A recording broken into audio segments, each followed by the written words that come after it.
very much. Just a few moments ago, I hosted a historic call between Prime Minister Benjamin Netanyahu of Israel and King Hamad Al Khalifa of Bahrain. Both leaders expressed their condolences as well to the American people on this very, very tragic, horrible event that took place on September 11th. And they very much meant it. I want to thank them for that. There's no more powerful response to the hatred that spawned 9/11 than the agreement that we're about to tell you. You will hear something today that's, I think, very, very important for not only the Middle East, but for the world. In the spirit of peace and cooperation, both leaders also agreed that Bahrain will fully normalize its diplomatic relations with Israel. They will exchange embassies and ambassadors, begin direct flights between their countries, and launch cooperation initiatives across a broad range of sectors, including health, business, technology, education, security, and agriculture. This is a truly historic day. There had been 2 peace agreements with Israel in the last 72 years.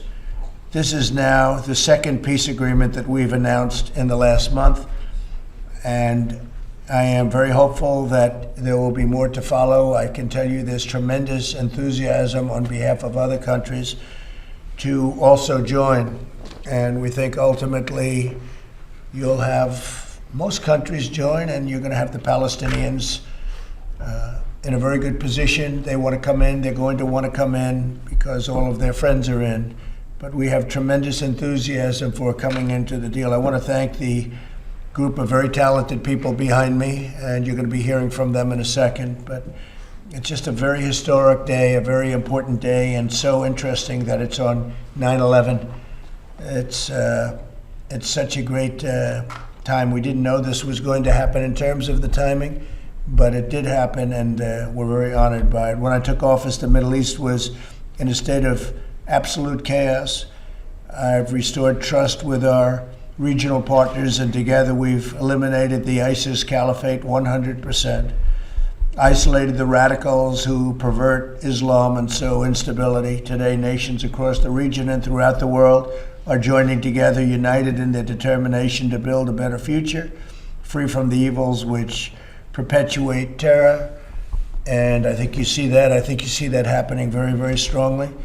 I also spoke with King Salman of Saudi Arabia, and we talked about this, and he's a great gentleman, and what they've done in terms of fighting terror is a much different ballgame than it was before we attained this office. The fact is that Saudi Arabia was doing things that they're not doing anymore, and so are other countries and neighbors. They are doing things that they just would never have done. Their levels and their all of the things, all of the many elements of fighting and hate, they seem to be evaporating, and we'll find out very soon, but they seem to be evaporating. So things are happening in the Middle East that nobody thought was even possible to think about, and that's what's going on right now. Bahrain has agreed to join Israel and the United Arab Emirates and by the way, I want to thank Mohammed, who's a great leader, a truly great leader, at the White House on Tuesday. So they'll be here on Tuesday for the signing of the Abraham Accords. The significance of the signing will be elevated from an already historic breakthrough to one representing a previously unthinkable regional transformation. And that's exactly what it is. It's unthinkable that this could happen and so fast. And as you know, when we did the original signing which will actually take place in terms of official on Tuesday, United Arab Emirates, people thought that was amazing. And now they're hearing this, and they're also hearing from other countries because they understand that other countries want to very much come in.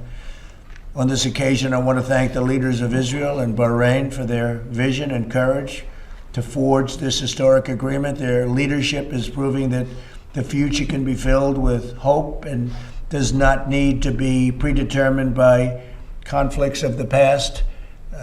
You know all about the conflicts of the past. They're very legendary. There was a lot of problems going on, but we've been able to work things out to a level that nobody thought possible.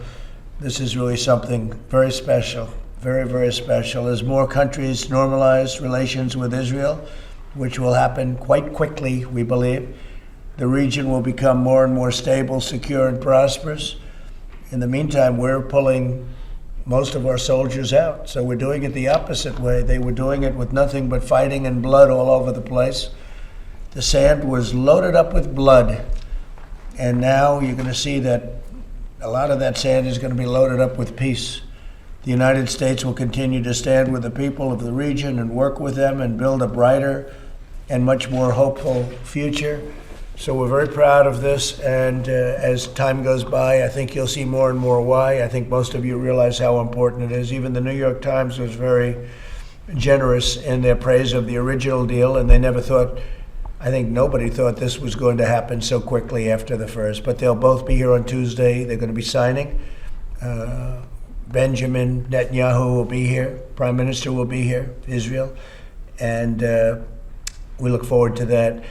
Just on this deal, because of the importance of the deal, we'll take some questions. But first, I'd like to ask Jared to say a few words and Mike Pence to say a few words and some of the folks. David, I'd like you to say something about it because it's so historic and these people have worked so hard and so long on it.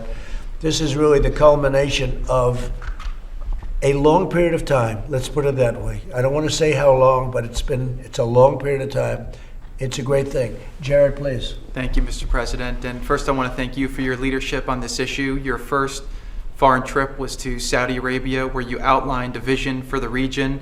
And all of the promises you made on that trip and all of the things that you foreshadowed have occurred. It's been a strategy that you've stuck with, and I want to thank you for giving me the trust and confidence that you've given me in order to work on this file over the last years, and I think the results that we've achieved has been beyond anyone's expectations, and I believe that there's even more to come.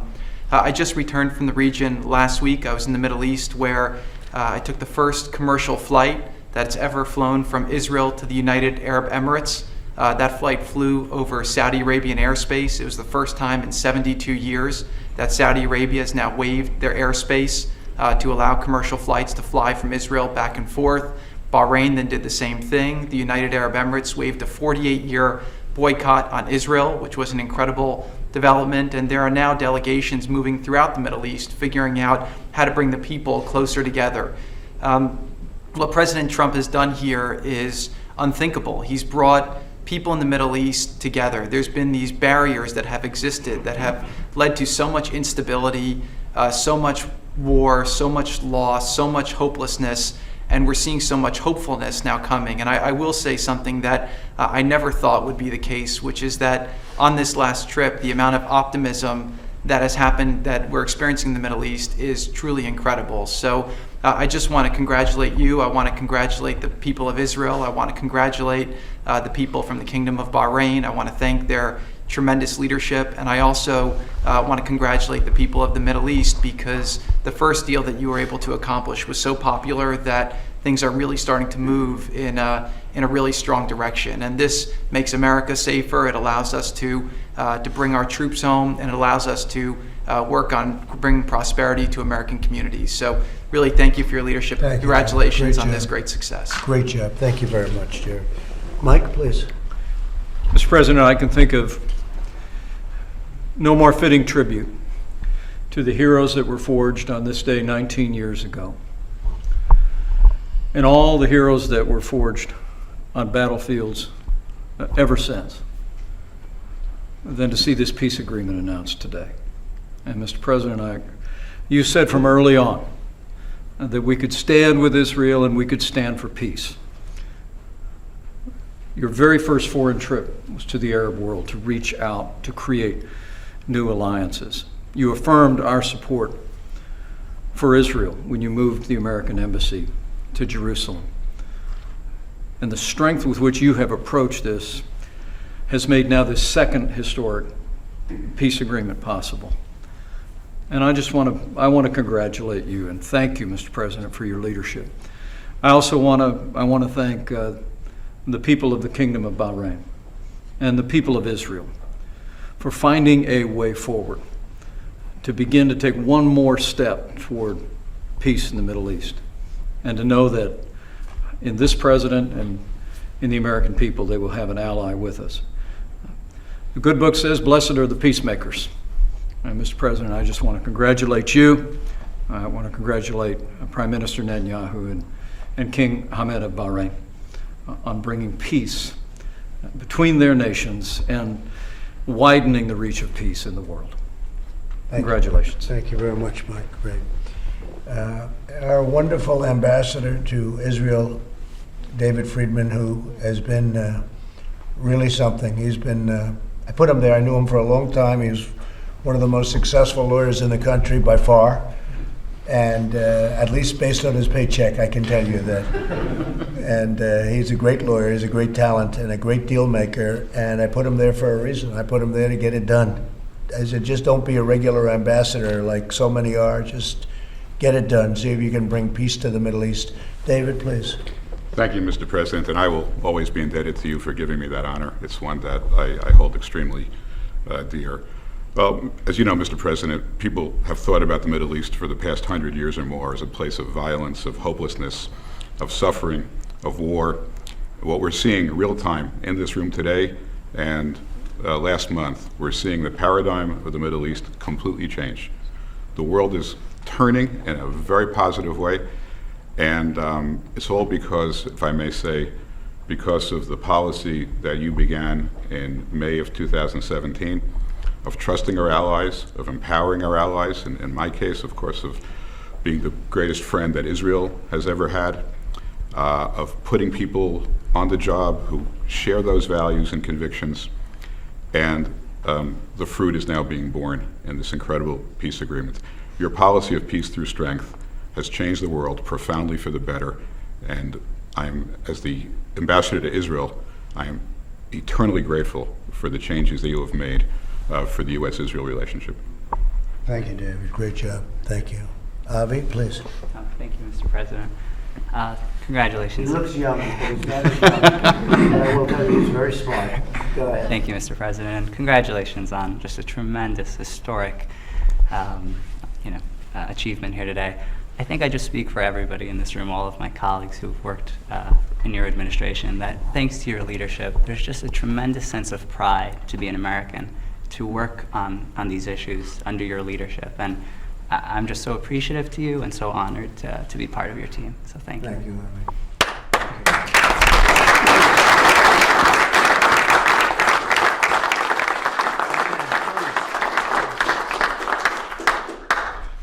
Mr. President, I think historians will look back on these two peace agreements as the beginning of the end of the Arab-Israeli conflict.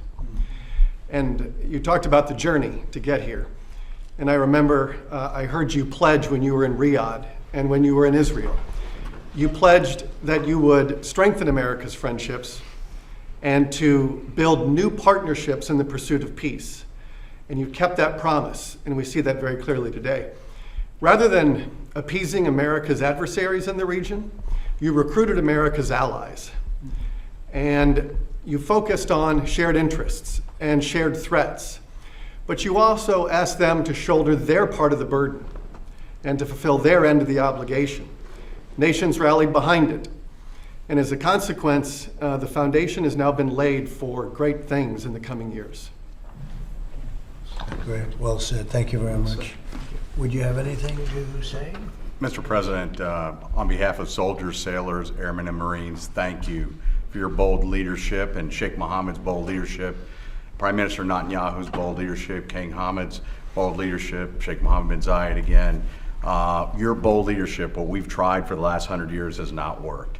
I think it's very fitting that on September 11th, we honor those special operators that we've buried and lost with peace. And this is a way to beat terrorism at the end of the day. So we're honored and privileged, and thank you for your leadership.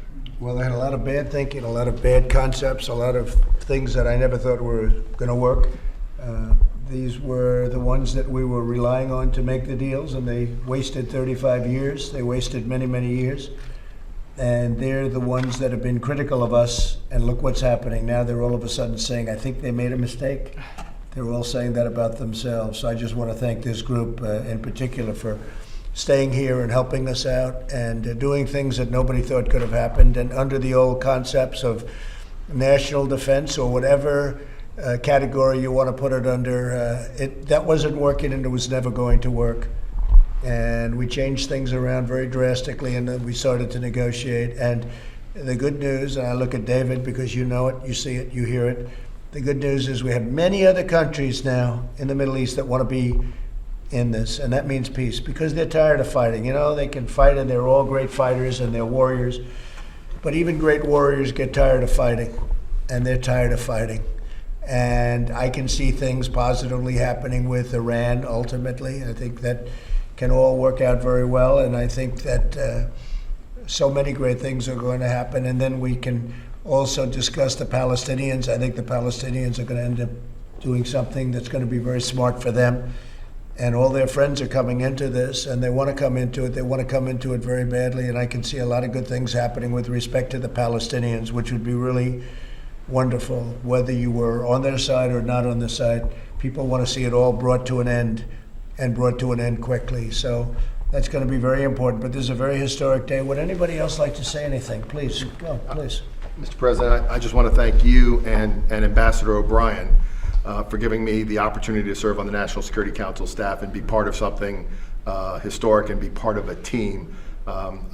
Avi and Jared are tremendous leaders, and the opportunity to work with them to do something important has been the highlight of my life. And thank you for letting me do that, sir. And you've been doing this for a long time. You never saw anything like this, right? We take a little bit of a different approach. Yes, sir. Anybody? Please, come on, my friend. Mr. President, 19 years ago today, my father and I almost got caught in the crosshairs of that first jet that hit the Twin Towers. That event changed the course of my life. It led me to become a United States Marine, which led to other things that brought me through a strange path here. And I want to thank you for the leadership you've shown. Walter Russell Mead recently wrote, he was quoting Churchill, who once said he got a bowl of pudding. He said, "Take it away, it has no theme." There's now a theme emerging in the Middle East.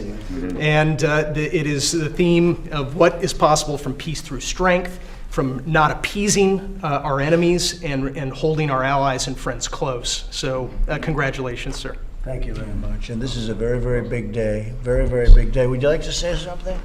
Yes, sir. Like Matt and many others, 19 years ago, within a month of the attacks of 9/11, I and others were conducting operations in Afghanistan.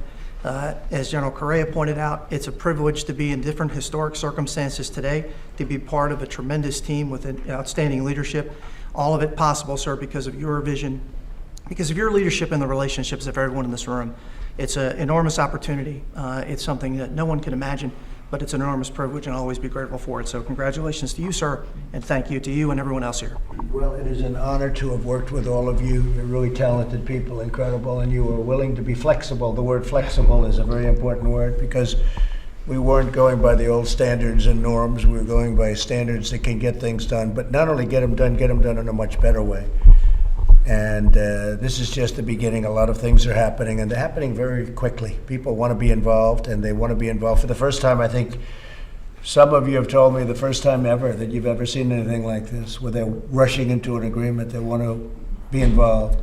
They're tired of fighting, as I said. They're tired of fighting, no matter how they are, no matter how great a warrior they are. And you have some great warriors. I know most of them, but it's time. Thank you all very much. Thank you. Please.